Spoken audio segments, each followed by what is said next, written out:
నమస్తే, welcome to ATV.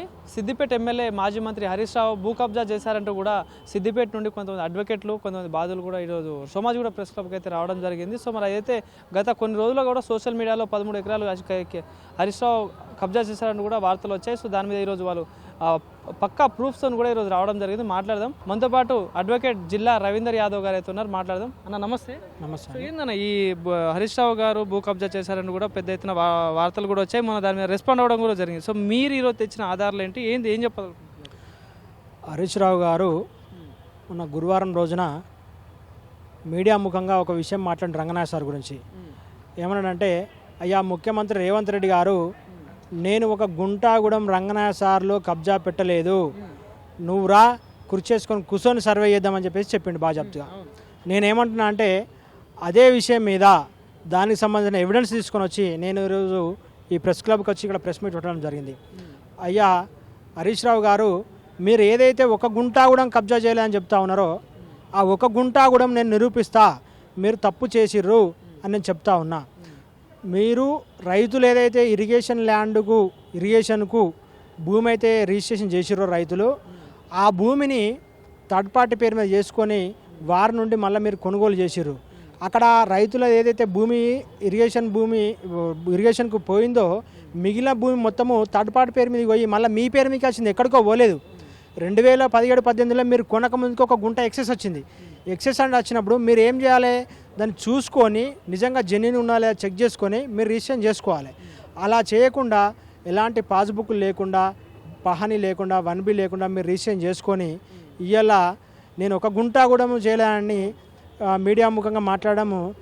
నిజంగా మీకు ఆ ఆధారం ఉంటే అది ఏదో డీటెయిల్స్ ఉన్నాయో ఆ డీటెయిల్స్ తీసుకొని మీరు రండి, నేను వస్తా. అదే రంగనాథ్ సార్ కాడ ఆన్నే కూర్చేసుకొని కూర్చుందాం. అంటే ఇప్పుడు మీ దగ్గర ఆధారాలు ఉన్నాయి, పక్క ఆధారాలతో మేము ప్రూఫ్ చేసినామని చెప్పిన ఏం ఆధారాలు ఉన్నాయి, అసలు ఏం జరిగింది? మా దగ్గర ఆ భూమి గురించి ఈసీలు ఉన్నాయి, ఈసీ రిజిస్ట్రేషన్ డాక్యుమెంట్స్ ఉన్నాయి. సో దాని తర్వాత థర్డ్ పార్టీ పేరు మీకు థర్డ్ పార్టీ పేరు మీకు ఈయన పేరు మీకు అయింది. సో ఈయన లాస్ట్. సో ఫస్ట్ వాడు నిజంగా తప్పు చేసినట్టయితే మధ్యలో కూడా తప్పు రకంగానే వచ్చినట్టు. ఆ మధ్యలో వ్యక్తి నుండి మళ్ళీ నీకు వచ్చిందంటే నువ్వు కూడా తప్పు చేసినట్టే కదా. అంటే నువ్వు తప్పు చేసిన భూమిని నువ్వు కొన్నావు కదా, నువ్వు లీగల్ అని అయితే కొనలేదు కదా. నేను లాస్ట్ కొన్నాడు లీగల్గా ముందర కొన్నాడు తప్పు అని చెప్పేదానికి లేదు కదా. అందుగురించి చెప్తా ఉన్నా, లీగల్గా మీకు ప్రూఫ్ చేస్తాను కూడా నేను సందర్భంగా చెప్తా ఉన్నా. దీనికి సంబంధించిన బాధితులు ఎవరు కూడా రెస్పాండ్ అవ్వట్లేక మీరెందుకు దీని ఇష్యూను బయటకు తెస్తున్నారు? బాధితులు రెస్పాండ్ అయినారండి. మరి గతంలో చాలా పత్రికల్లో వచ్చింది, మీడియాలో వచ్చింది, బిగ్ టీలో వచ్చింది. సో గతంలో పత్రికల్లో వచ్చినప్పుడు కూడా ఆ పర్సన్స్ దగ్గరికి ఎందుకు అడిగినా అంటే, ఈ మాట ఎందుకు అడిగినా అంటే, ఇదంతా రాజకీయ కుట్ర జరుగుతుంది నా మీద, కావాలనే చేపిస్తున్నారు అని చెప్పేసి అంటున్నారు కదా. రాజకీయ కుట్ర ఎందుకు జరుగుతుందండి? నిజంగా నువ్వు చేయలేదు కదా. నిజంగా నువ్వు చేయలేదు కాబట్టి నువ్వే ఒక సిఐడి కానీ సిబిఐ కానీ ఒక లెటర్ పెట్టు, నా రంగనాథ్ సార్ ప్రాజెక్టు మీద ఒక్క గుంట కూడా నేను కబ్జా చేయలేదు, సో ఈ భూమిని నిజంగా ఇది నేను నిజాయితీగా ఉన్నా అని మీరే ఒక లెటర్ రాయండి దర్యాప్తు సంస్థలకు. మీరు దర్యాప్తు సంస్థలకు దర్యాప్తు చేస్తే వాళ్ళే నిజంగా వచ్చి ఎంక్వైరీ చేస్తారు కదా. అప్పుడు నేను నిజారం తేలిపోతుంది కదా. ఇంకా దీనిలో సమస్య ఏమున్నది? దానికి రేవంత్ రెడ్డి వచ్చి నీ దగ్గర కూర్చేసుకోవాల్సిన అవసరం లేదు కదా. నువ్వు పబ్లిక్ చెప్పేది ఏంది? నువ్వు చెప్పు, నువ్వు సమాధానం ఏం చెప్తావో చెప్పు, ఎవిడెన్స్ త్రూ చేయి, నువ్వు డాక్యుమెంట్ చూపి బాగా చెప్తావు, షో చేయి. ఎందుకు చేస్తలేవు అంటారు, నేను డాక్యుమెంట్ ఎందుకు షో చేస్తలేవు? సో ప్రభుత్వం కూడా దీని మీద ఎట్లాంటి చర్యలు ఎందుకు తీసుకోవట్లేదు? అంటే ప్రూఫ్స్ ఉన్నాయని చెప్తున్నా కూడా, ఒక పక్క ఆయన దేనికైనా రెడీ అంటున్నా కూడా ప్రభుత్వం ఎందుకు దీని మీద చర్యలు? 100% 100% ప్రభుత్వం దీని మీద ఎంక్వైరీ స్టార్ట్ అయింది. కాకపోతే అఫీషియల్గా ఒక ఆఫీసర్ని అపాయింట్ చేయలేదు, దానికి కొంచెం టైం పడుతుంది. వాళ్ళు ప్రాథమిక సమాచారం మొత్తం తీసుకున్నారు, దానికి సంబంధించిన డీటెయిల్స్ మొత్తం వాళ్ళు కలెక్ట్ చేసుకున్నారు. నాకున్న ఇన్ఫర్మేషన్ ప్రకారం ఆల్రెడీ దీని మీద ఎంక్వైరీ స్టార్ట్ అయింది. సో అధికారికంగా ఈ మధ్యలో ఎప్పుడు అనౌన్స్ చేస్తారో తెలియదు. అంటే ఇది ఒకటేనా, ఇంకా జరుగుతున్నాయి? అసలు సిద్దిపేటలో ఇందాక మీరు ప్రెస్ మీట్లో కూడా చెప్పారు కదా, ఒక అతను చెప్తున్నారు ఇంకా చాలా జరిగాయని చెప్పేసి అంటా ఉన్నారు. ఎంతవరకు వాస్తవం అంటారు? ఇది ఒకటే కాదు, అన్నపూర్ణ ప్రాజెక్టు కింద 57 ఎకరాల 11 గుంటల ఒక సొసైటీ భూమిని ఆ సొసైటీకి సంబంధించిన వ్యక్తికి కాకుండా థర్డ్ పర్సన్ పేరు మీదకి, మాజీ అధ్యక్షుని పేరు మీదకి ఆ భూమి చేసి ఆ డబ్బులు ఆయనకి ఇచ్చేసి ఆ డబ్బులను దుర్వినియోగం చేసిరు. ఆయన అధికార యంత్రాంగం కానీ అక్కడ ఉన్నటువంటి అనుచరులు కానీ తప్పుదో పట్టించారు, ఆ సొసైటీకి చెందకుండా చేశారు డబ్బులు అనేటివి.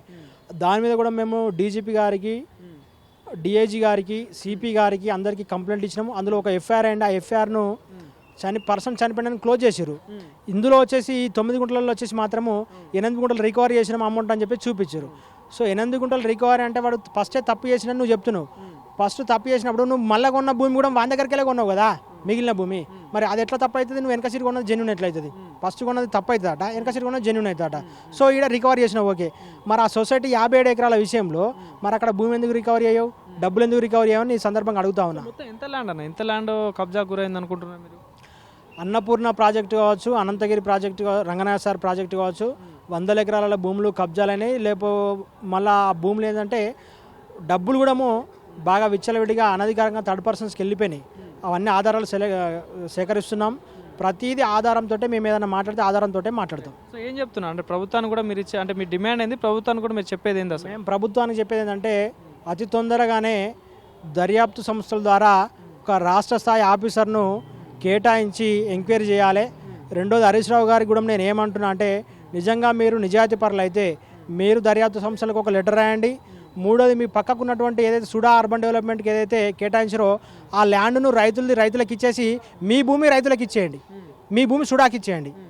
సుడా డెవలప్ అవుతుంది, రైతుల భూములు డెవలప్ అవుతాయి. నేను కోరుకునేది అది. Thank you.